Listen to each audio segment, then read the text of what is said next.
Welcome to the Self-Publishing School podcast. This is the podcast to listen to if you're an aspiring writer or an author who wants to be more successful. On this show, you'll learn how to write and launch a book successfully, all from the top authors and people just like you who are doing it at the highest level. I'm your host, Chandler Bolt, the founder of Self-Publishing School, the author of the book called Published, and the CEO of selfpublishing.com.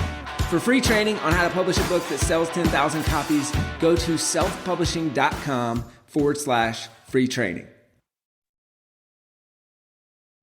Hey, Chandler Bolt here, and joining me today is Dr. Guy Winch. He's a licensed psychologist, a keynote speaker. He's the author of 2 books. They've done really well. Well, I guess maybe even 3 books, sorry. And so the 2 that I have here are Emotional First Aid and How to Fix a Broken Heart. He's also written a book called The Squeaky Wheel. His books have been translated into 24 languages. And his first TED Talk, maybe you've seen it, a lot of people have.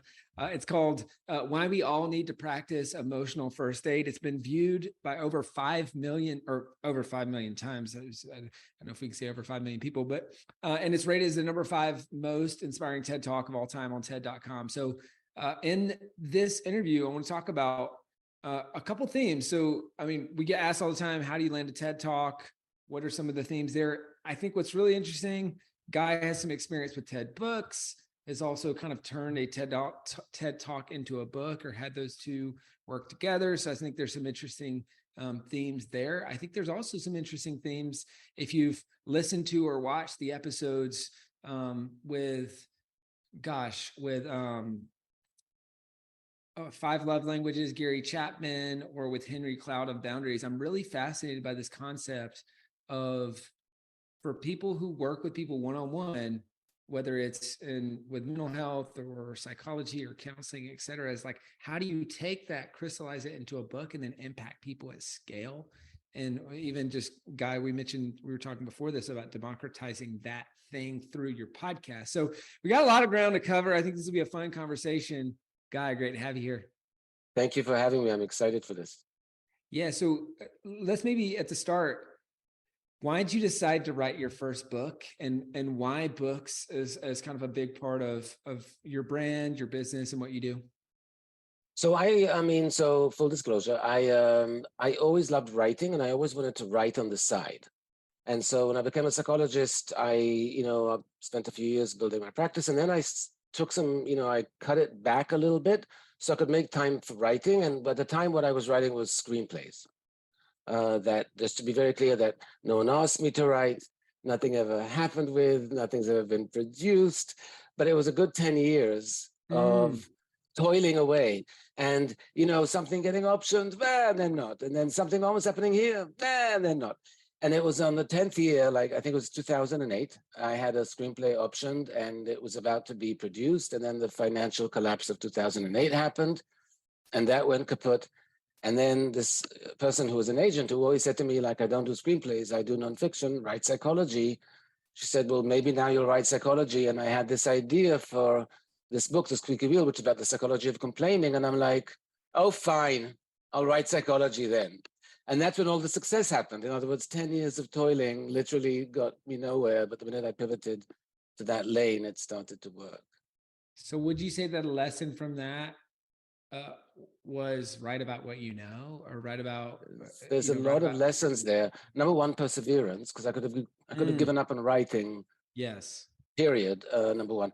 Number two, I kept writing because I enjoyed writing, and I didn't want to write psychology previously because I associated it with my dissertation, with my PhD, which was not a fun process. There's no one who does a PhD who considers that an enjoyable process. There's always an emotional recovery to follow, trauma and such. And so I wanted to stay away from it. But it was in a 10 years of hindsight there, it was like, no, but there's realms in psychology that I would enjoy talking about. And the psychology of complaining thing seemed to me at the time, well, this is light, this is fun. I could enjoy doing that. And once that one happened, I realized, oh no, I can actually find a lane here in my specialty that I do enjoy writing about, because the other takeaway is you better enjoy it, because it's so difficult. It takes time. It's such, you don't get feedback for it for a while, so you'd better enjoy the process, because there are no guarantees. anything you learned from your 10 years of writing screenplays that you feel like helped you? And I know you said it was behind the scenes and nobody's asking for any of that, but that's a really in-depth and different discipline. Anything you learned from that you feel like helped you write better, more traditional nonfiction books? Completely, and that's storytelling, because screenplays are very, very lean by definition. Regardless of what you see on the screen, what's on the page is, especially when it's a spec, thing, is just dialogue and bare description. There's no real prose going into it, so it's all about the storytelling, all about a story arc and character arcs, and it's all about editing down, because in screenplays it's expensive, and so if a scene's there, it has to be there for something. It's not just for it, it's serving a purpose. So editing down, storytelling, story structure, narrative arc, all those skill sets came in really handy later on from those 10 years of writing screenplays. That's really great. That's awesome. And for those who are listening to or the podcast or watching in a couple weeks after this episode airs, we've actually got a deep dive on writing screenplays and turning your book into a movie and going from book to script. So it's interesting just hearing some of the parallels. So stay tuned. Which came first for you, Guy? Was it the TED Talk and then turning that TED Talk into a book? Was it the book by the same name and then the TED Talk? Well, okay, so actually, the way the TED Talks happened was, so The Squeaky Wheel came out, was my first book. The second book was called Emotional First Aid. And it was coming out in Swedish, and the Swedish company said, hey, we'll fly you over to Sweden to do publicity. And I said, how to do great publicity? Getting a TEDx talk. TEDx is a licensed format of TED. Those talks go on the YouTube channel usually. And I found one locally in Sweden. So I applied to it and I got in, and I did that talk with the hopes of, if the people at TED see it, they'll put it on TED.com, which is separate from a YouTube channel. The talk you mentioned that has 5 million views has on TED.com 13 million, because that has the aggregate of YouTube and all the other places. So I did that talk, which was about the book. It went to the YouTube channel. TED people saw it. They put it on TED.com. It went viral there, and the book sold out everywhere. Emotional First Aid, that book became really successful because of the TED Talk. And then after that book, I was writing just articles for TED to help support the talk and the book at that point. And then they approached me and said, hey, we want you to do a book with us, and it goes with a TED Talk. They're a package deal. And we want it to be about heartbreak. Are you in? And when TED says, we're going to give you a TED Talk and give you a book, are you in? It's not a long decision process. It's pretty much like, yeah. Where do I sign? That's great. I want to dive into that in a little bit and hear your experience.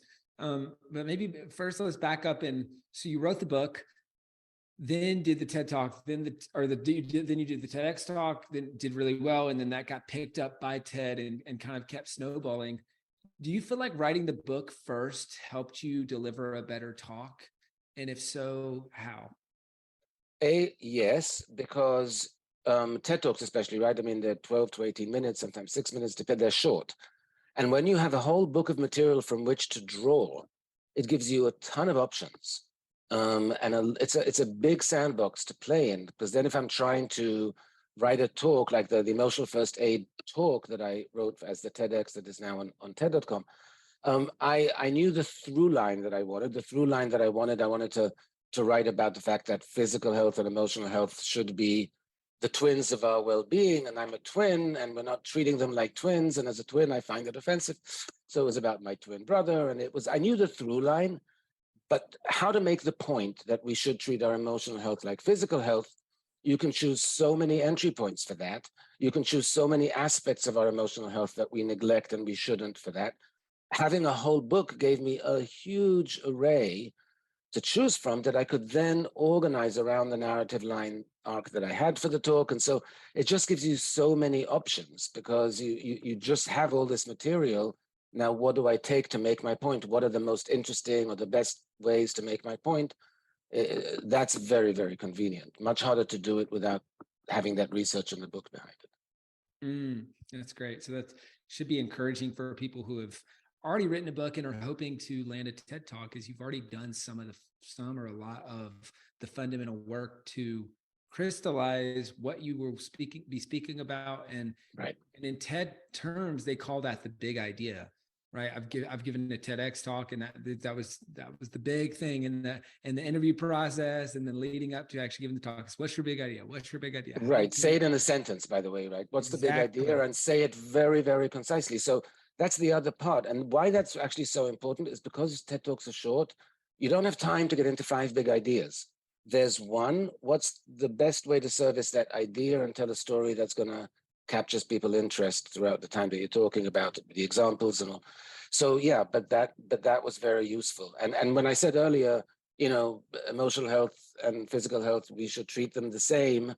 That's the whole point about emotional first aid, was like, here's a toolkit for emotional wounds. It was that idea. So it was also easy to come up with a big idea because it was the nature of the book. So it really helps organize your thinking. That's great. You kind of breezed over this a little bit, and I think it's you nailed it, and it's so important. You've got your big idea and your hook, right? So you've got your big idea, which is emotional first aid, and then there's the physical and emotional side of things, and then you've got the hook, which is really compelling and interesting, which is they should be treated like twins. I am a twin, right? And the fact bring in the personal for the hook. It's offensive, right? And so I think you're just like, oh yeah, I had the hook. For a lot of people, that's the hardest part, is coming up with something that's compelling, that's interesting, that gets people to click to watch and then share that concept. How did you come up with that big idea and that hook, and any tips or things that you learned from that process? So look, I have 3 TED Talks. Each of them needed to have a hook, right? So the one that's about romantic heartbreak, the hook there was, again, just from the research, this is what I was finding, was that actually when you're heartbroken, trusting your instincts will take you all the way to the wrong side. It'll just make everything way more painful because our mind doesn't serve us well when we're heartbroken. We need to know what to do and how to ignore what our mind is telling us we should be doing, which is like stalking our ex on social media and doing all kinds of things that are not useful. But in general, the hook is, to me, the fun part of the process. It's almost arbitrary. Like, you have the idea, I want to talk about emotional first aid. I wanted to talk about heartbreak. My third one is about work stress. I want to talk about these things, but what's a package that you can use? You mentioned Chapman and the 5 love languages, right? That's a packaging of something that's very hookish. Like it's like, oh, that's a really interesting idea that we express our love in different ways, and different people express it differently. We don't always express it. Once you find that frame, or emotional first aid was a frame about, hey, we have physical first aid, we should have emotional first aid. That's the hook. That's the frame. And you need to try on a lot of different things for size. It's a marketing hook, right? I mean, that's what we're talking about here. It's something to get people interested. But then you should play around with it in the same way advertising and marketing agencies spend a lot of time brainstorming different ideas, and with talks, especially, how do you bring in a personal dynamic? How would that tilt the hook a certain way?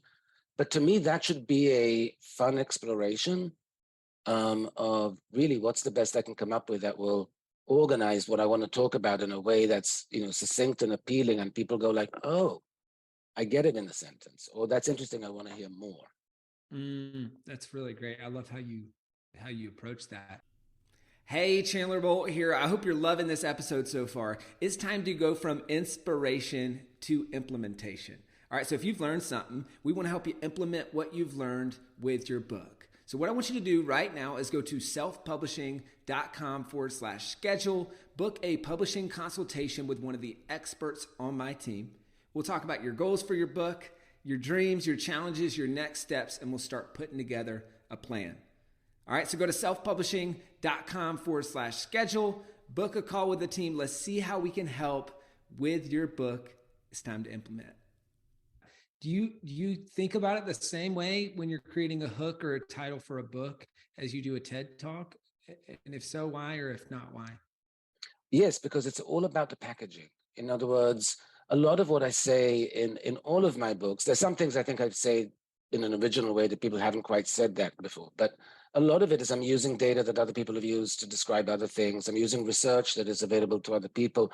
I'm trying to find a unique way to kind of say it or do it. It's about holding the, the audience's kind of interest.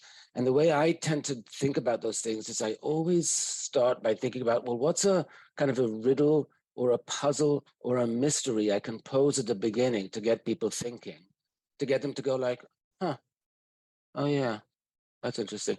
So it's like, what is a riddle that I can come up with, or a puzzle or a mystery? Like in the heartbreak talk, the mystery I posed at the beginning was I told a true story about a patient, a woman who went through cancer twice, had a double mastectomy, but actually had 2 individual mastectomies, had chemo and recovery, just got better, another chemo and recovery, and soldiered through. She was incredibly strong, incredibly resilient, kept going to work, kept getting promoted at work the entire time, like nothing could fail this woman. And then she got heartbroken and she went to pieces. And the mystery I posed at the beginning was that how come our defense mechanisms that serve us so amazingly well in the face of the worst existential challenges of life fail us when we're heartbroken? How come? So just, and it's the kind of question that people go like, huh, oh yeah, so tell me, and now they're listening, and now you can start telling them a story. Do you know what I mean? So it's about coming up, and that's a hook too, but it's coming up with a question or something to get people curious and soon and quickly. I find that's always really important. Wow, that's really interesting. So we've talked about coming up with a good hook and, the kind of the how to get accepted or come up with your big idea for your TED Talk. And then we talked about how to, how kind of a little bit of how, or actually, let me zoom in on 2 more pieces of that. Why and how did you think TED said yes? Like, how'd you get your first yes to speak on that first TEDx stage? The initial TEDx, I applied to over 10 probably TEDx conferences. You do it through the TED website. The problem with that is that often, conferences have a theme. It can be about urban agriculture, except you don't know that when you're applying. So I might be applying to things that I didn't, because I didn't know, I just threw things out.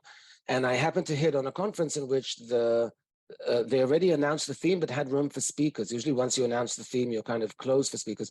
And it was about habits. And so I just said, all right, it's about the habit of emotional health. And I just, that's how I went for emotional hygiene as a habit, just to kind of curate it toward the theme. And they said yes, because I had a book coming out, so I was already established. I'm an American psychologist. This is in some college in Sweden. So they were like, this is fun. We're getting foreign people come that we don't have to fly in or solicit. They're volunteering to come and speak while they're doing publicity for a book. So that gives us publicity. I think it kind of worked, but you also send a very thorough pitch. And the organizer said to me when I arrived there, she said, if your talk is as good as the pitch, because she was about to see it in rehearsal, she said, then it's going to go viral. And I was like, yeah, this is, it's going to go on the YouTube channel. We'll see. But and then she saw the talk and she said, this is going to go viral. She said to me, this is going to be one of the most inspiring talks for TED. And I'm like, okay, thank you. That's very kind. But she thought it was a good idea. And that's kind of why it was. Yes. And I had worked on it and spend the time. It's a marketing tool. You want to spend the time pitching a good idea and knowing what you're pitching. If it's for TED or TEDx, this is very specific format. They're very specific things. They want things done a certain way. So do your research. And when you're pitching ideas, whether it's books for agents or for publishers or whatever it is, do your homework and pitch correctly. That really matters. That's great. So that's how you got the first yes.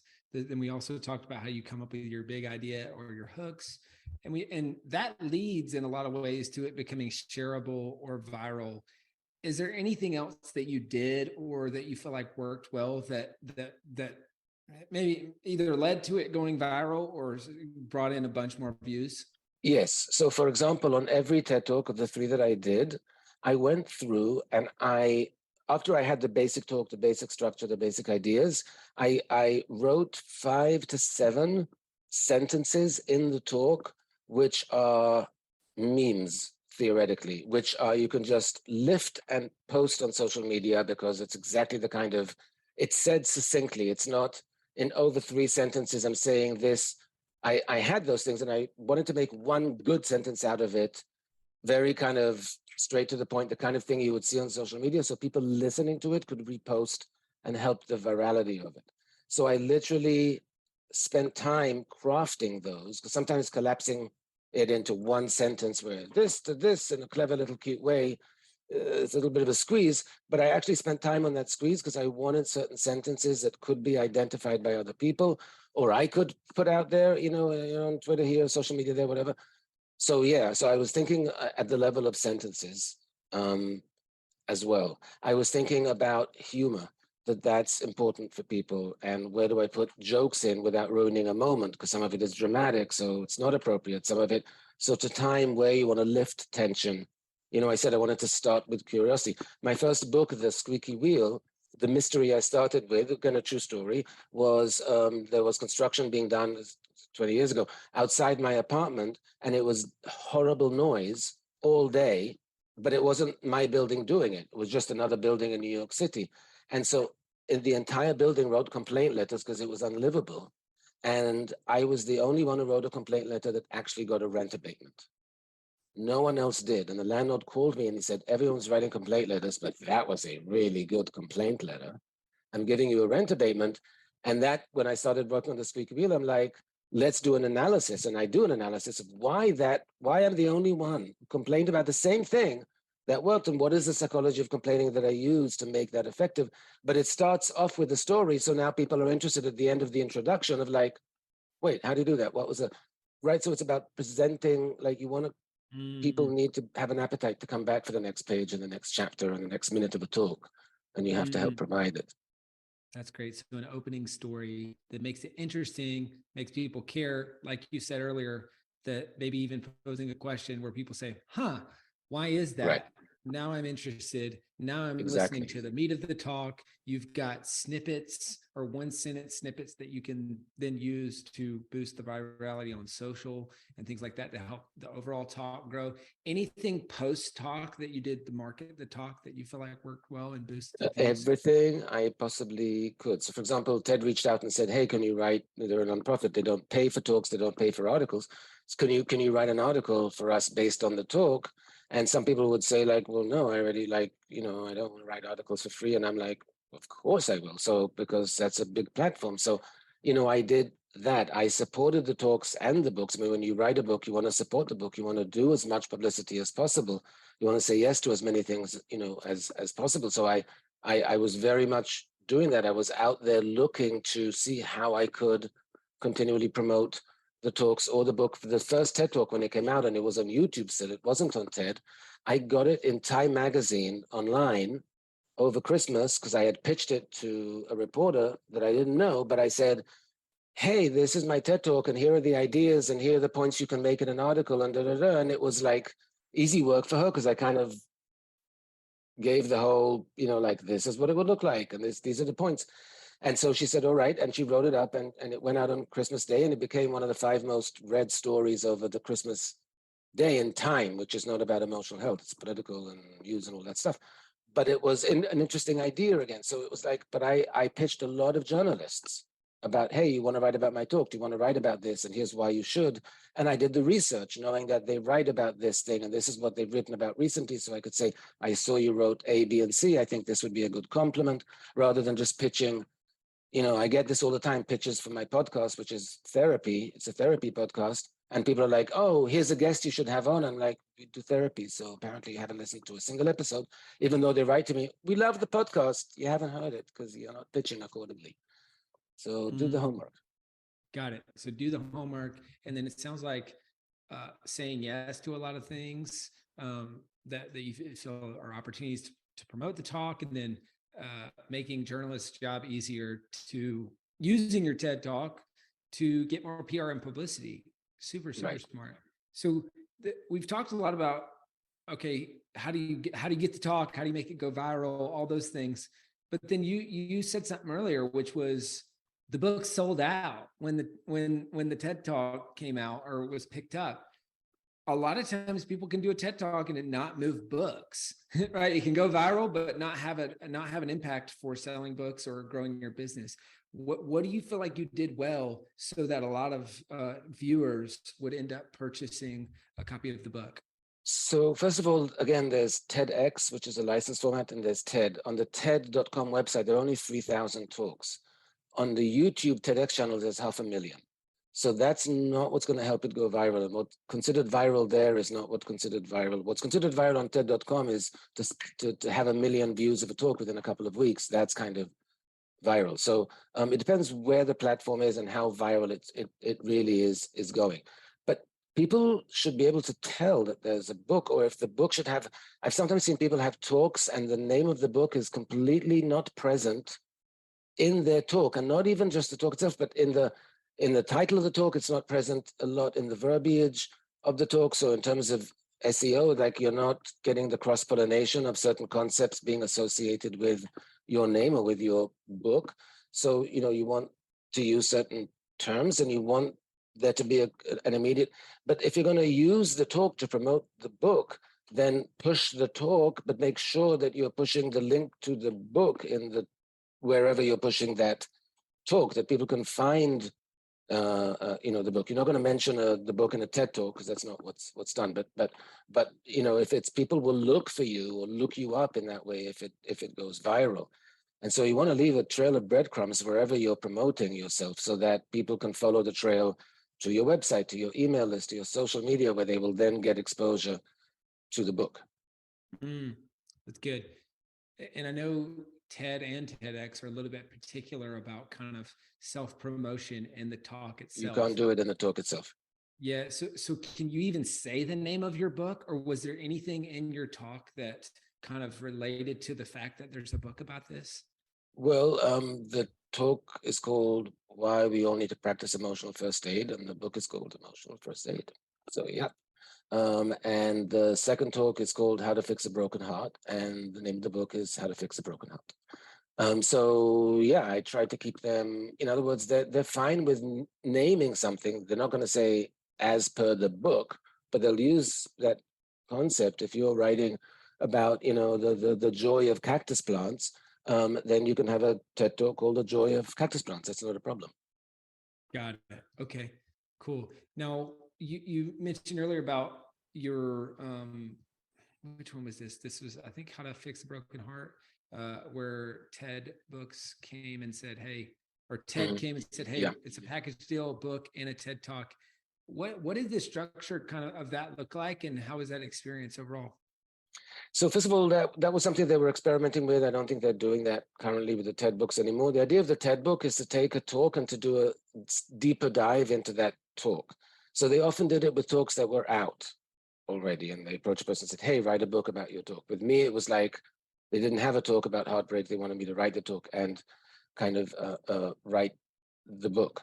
But when you're publishing, even if you're self-publishing or you're going to, whatever the idea is, it's like you do need to think about marketing, and you do need to think about like how you like if you're going, let's say, for a TEDx, you're not going to get a book with it, but like there are many TEDx's, and some of them are very, very low profile, and some of them are very, very high profile. So you also want to research what is it you're applying to. Is it going to be a very established one that actually they're going to be pressed? There's going to be press there. It is going to be more marketable, as opposed to a much smaller event that's not, again, like you want to make sure that it represents you well.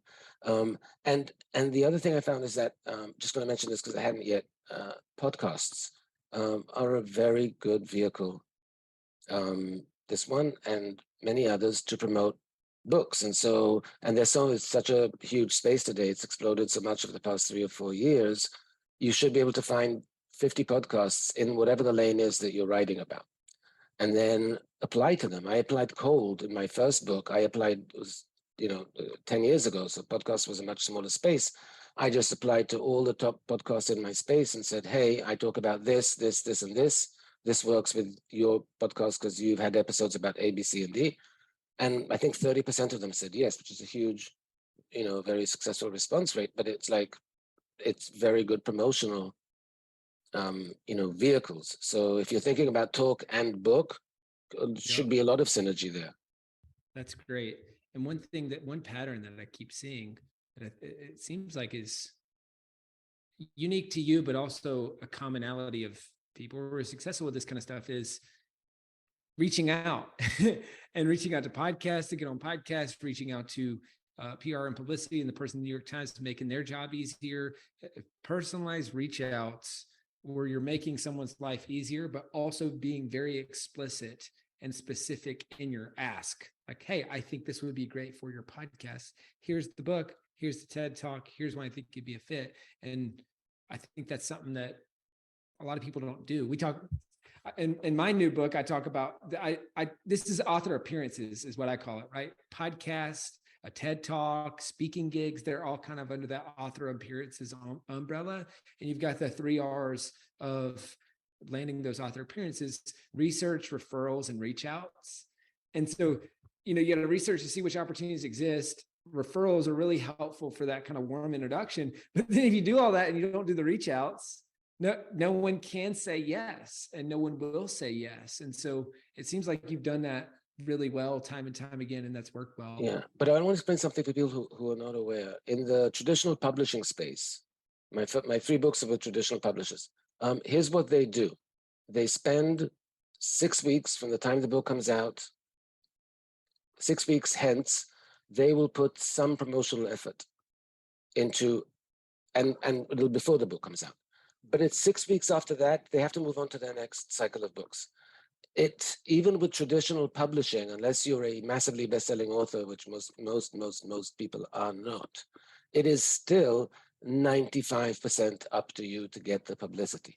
And so sometimes people feel like, well, if I'm self-publishing, there's only so much I can do. And it's like, that's so much you can do is exactly what you would be doing, hopefully, if you were being published by the biggest publisher in the world. It doesn't matter. They only do so much, and it's very little compared to what you need. You have to come into this assuming publicity is on you. It should start at least 6 months before the book comes out or before you want to publish it.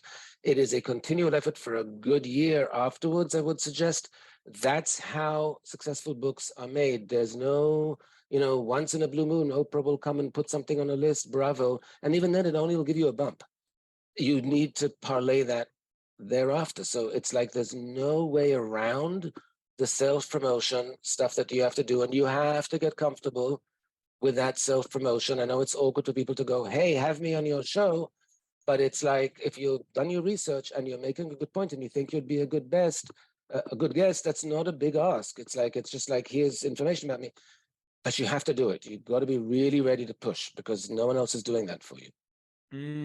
That's great. I'm so glad you said that, because that's a common misconception, right? It's, if I'm published, the publisher's just going to do that, or I'll just pay someone to market. Or people will see the book is out and they'll go crazy for it. No one will see the book is out. No one will see it. How are they going to see it? 1,000 books are published a day. Why would they see yours? Unless you're shoving it in front of their face, no one's going to see it. Agreed. Guy, what would be kind of your parting piece of advice for the guy from how many ever years ago before you got your first TED Talk, or anyone who's like you who wants to turn their book into a TED Talk? So first of all, TEDx is your bet, not TED, because that's highly curated. But TEDx's, there are many of them every day, literally around the globe. Do the research. Find out the people who are organizing it. Try and get to those people via LinkedIn, connections, cold calling, cold writing. We don't call these days, but realize that it's a lot of cold calls in the sense of you're writing emails to people, and you got to do it. It's like what I say to people about the dating apps, by the way. I know this is going to sound like, what's the connection?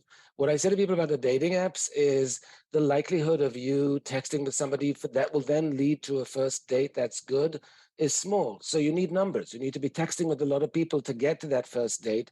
And you need a bunch of first dates to get to someone that you want to have a second date with, etc. It's that same with promoting. Like, you need to send out a lot of mass pitches that are researched and specific, because again, people like me who have a podcast, when they get pitches, which I do all the time from people who clearly have never listened to it, it's more annoying than anything else. So you want to do your research, but however long you spent writing the book, however many hours a day or week you spent writing the book, that's the amount of time you need to spend promoting the book. It is as a full-time job as the writing. Clear the space for it, clear the mindset for it, gird your loins for the effort, but go forth, and it's got to be a big campaign. That's great. It's not always what people like to hear, but it's what they need to hear. It's so important. It's really, really good. So Guy, this has been awesome, man. And then, so you've got your books, you got How to Fix a Broken Heart, you've got Emotional First Aid, you've got the Squeaky Wheel, you got the podcast, the Dear Therapist podcast, doing really well. I think you said over 6 million downloads on the podcast, which is nuts. Where can people go? Where's the best place for people to go to find out more about you, what you're up to, grab a copy of your book or whatever would be most helpful? So guywinch.com, GUYWINCH.com. If people forget my last name, just put Guy and psychologist. Something will come out pretty quickly. You can go to TED and put Guy in and you'll get to me quickly. So TED.com. So again, like it's a distinct name, and just put Guy in psychology if you forget the last name. But it's guywinch.com, has all the information. You'll see links to the books. They're, by the way, in 28 languages at this point. We just brought aboard Mongolian. And I asked if I could, if they're going to fly me out there so I could ride around on a horse, and they said no. So that's it's disappointing, but yeah. So guywinch.com will give you links to everything and articles and such, and whatever else I'm doing, which is new things all the time. Cool, Guy. Thank you so much. It's been a pleasure. Thank you for having me. Thank you so much for watching or listening to this episode of the Self-Publishing School podcast. I know there's so many places that you can be spending your time. There's other podcasts that you could be listening to, YouTube channels that you could be watching. So thank you so much. It means the world. Now, I want you to do 3 things right now if you found this episode helpful. All right, number 1, I don't know if you know this, but we've got a YouTube channel. It's a companion channel to this podcast. All the video versions of the episode are on the YouTube channel. So number 1, subscribe to the YouTube channel. Number 2, if you're listening to this podcast, wherever, whether this is Spotify, Apple Podcasts. Number 2, I want you to subscribe to this podcast right now so you don't miss a future episode. And then number 3, this is probably the most important, leave a review on the podcast. All right, reviews are super important and help this podcast get discovered by other people. So number 3, leave a review on the podcast. Thank you so much. I'll see you in the next episode. If you're on the fence about scheduling a publishing consultation call with my team, maybe you're not quite ready for that, I've got some free training that I think will be really helpful for you. All right, all you have to do is go to register to sign up. Go to selfpublishing.com/free training. When you do, you're also going to get a free digital copy of my new book, Published. And on that training, you're going to learn the next steps of how to implement with your book. So how to write, how to publish, how to launch successfully. So go to register right now at selfpublishing.com/free training. I'll see you there.